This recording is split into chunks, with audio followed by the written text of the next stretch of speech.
ನಮಸ್ಕಾರ ಎಲ್ಲ ಪರಿಶುದ್ಧ ಆತ್ಮಗಳಿಗೆ. ಇವತ್ತು ಈ ಜೇಡ್ ಎನ್ನುವಂಥ ಕ್ರಿಸ್ಟಲ್ ಯಾವ ರೀತಿ ವರ್ಕ್ ಮಾಡುತ್ತೆ, ಹಾಗೆ ನಮ್ಮ ಜೀವನದಲ್ಲಿ ಇದನ್ನು ನಾವು ಕನೆಕ್ಟ್ ಮಾಡಿಕೊಂಡ್ರೆ ಇದರ ಲಾಭವನ್ನು ಯಾವ ರೀತಿ ನಾವು ಪಡ್ಕೋಬೋದು ಎನ್ನುವುದನ್ನು ಸಂಕ್ಷಿಪ್ತವಾಗಿ ಹೇಳ್ತಾ ಇದ್ದೀನಿ ನೋಡಿ. ಜೇಡ್ ಮೊದಲನೇದಾಗಿ ಯೂನಿವರ್ಸಿಗೆ ಅತ್ಯಂತ ಹತ್ತಿರವಾಗಿ ಕನೆಕ್ಟ್ ಆಗುವಂಥ ಕ್ರಿಸ್ಟಲ್ ಜೇಡ್ ಅಂತ ಹೇಳ್ತಾರೆ.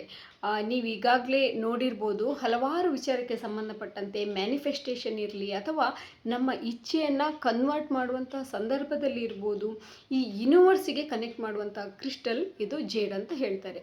ಅದರ ನಂತರ ಮೈಂಡನ್ನು ಸದಾ ಪಾಸಿಟಿವ್ ಆಗಿ ಇಡೋದಕ್ಕೆ, ಮೈಂಡನ್ನು ಕಾಮ್ ಆಗಿಡುವಂಥ ಕೆಲಸ ಕೂಡ ಈ ಜೇಡ್ ಮಾಡುತ್ತೆ.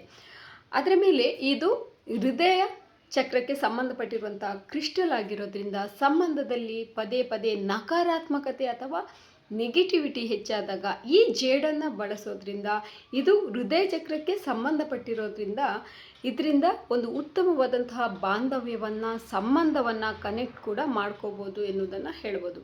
ಹಾಗೆಯೇ ಈ ಜೇಡಿಂದ ಮತ್ತೆ ಯಾವ ರೀತಿ ಉಪಯೋಗ ಇದೆ ಅಂತಂದರೆ, ಇದು ಸಮೃದ್ಧಿಯ ಸಂಕೇತ. ಜೇಡ್ ಯಾವತ್ತು ಸಮೃದ್ಧಿಯ ಸಂಕೇತ ಆಗೋದ್ರಿಂದ ನಿಮ್ಮ ಜಾಬಿಗೆ ಸಂಬಂಧಪಟ್ಟಿರುವಂಥ ವಿಚಾರದಲ್ಲಿ ನಿಮಗೆ ಪ್ರೋಗ್ರೆಸ್ ಬೇಕಿದ್ರೆ ಅಥವಾ ಪ್ರಮೋಷನ್ ಬೇಕಿದ್ರೆ ಅಥವಾ ನೀವು ಯಾವುದಾದ್ರೂ ಒಂದು ಜಾಬನ್ನು ಚೇಂಜ್ ಮಾಡುವಂಥದ್ದಿದ್ರೆ, ಆಗ ಈ ಒಂದು ಜೇಡನ್ನು ಹಾಕಿಕೊಂಡು ಮ್ಯಾನಿಫೆಸ್ಟೇಷನ್ ಮಾಡೋದ್ರಿಂದ ಅದ್ಭುತವಂತಹ ಒಂದು ರಿಸಲ್ಟನ್ನು ಈ ಜೇಡಿಂದ ಪಡಿಬೋದು. ಒಟ್ಟಿನಲ್ಲಿ ಈ ಒಂದು ಜೇಡ್ ಯಾವ ರೀತಿ ಕೆಲಸ ಮಾಡುತ್ತೆ ಅಂತಂದರೆ, ಉತ್ತಮ ರೀತಿಯ ಒಂದು ಸಮೃದ್ಧಿ, ಯಶಸ್ಸನ್ನು ತಂದುಕೊಡುತ್ತೆ.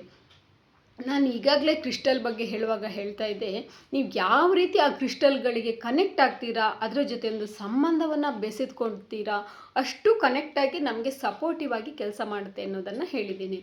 ಮುಂದಿನ ವಿಡಿಯೋದಲ್ಲಿ ಮತ್ತಷ್ಟು ವಿಚಾರಗಳನ್ನು ನೋಡೋಣ.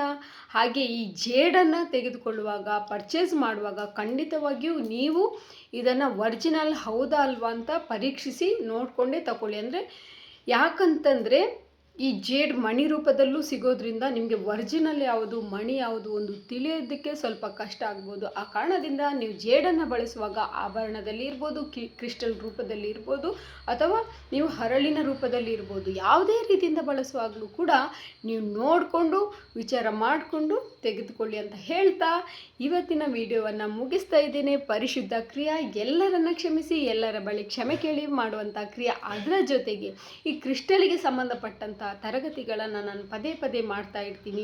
ನಾನು ಈ ಯೂಟ್ಯೂಬಲ್ಲಿ ಕೆಳಗಡೆ ಲಿಂಕನ್ನು ಕೂಡ ಕೊಟ್ಟಿರ್ತೀನಿ. ನಿಮಗೆ ಆಸಕ್ತಿ ಇದ್ದರೆ ಖಂಡಿತವಾಗಿಯೂ ನೀವು ಆ ತರಗತಿಗೆ ಸೇರ್ಕೋಬೋದು. ಅದರ ನಂತರ ಯಾವ ರೀತಿಯಾಗಿ ನೀವು ಒಂದು ಕ್ರಿಸ್ಟಲನ್ನು ಹಾಕಿದ ತಕ್ಷಣ ನಿಮಗೆ ಕನೆಕ್ಟ್ ಯಾವ ರೀತಿ ಆಗ್ಬೋದು ಎನ್ನುವುದನ್ನು ಕೂಡ ನಾನು ತರಗತಿಯಲ್ಲಿ ಹೇಳ್ತೀನಿ.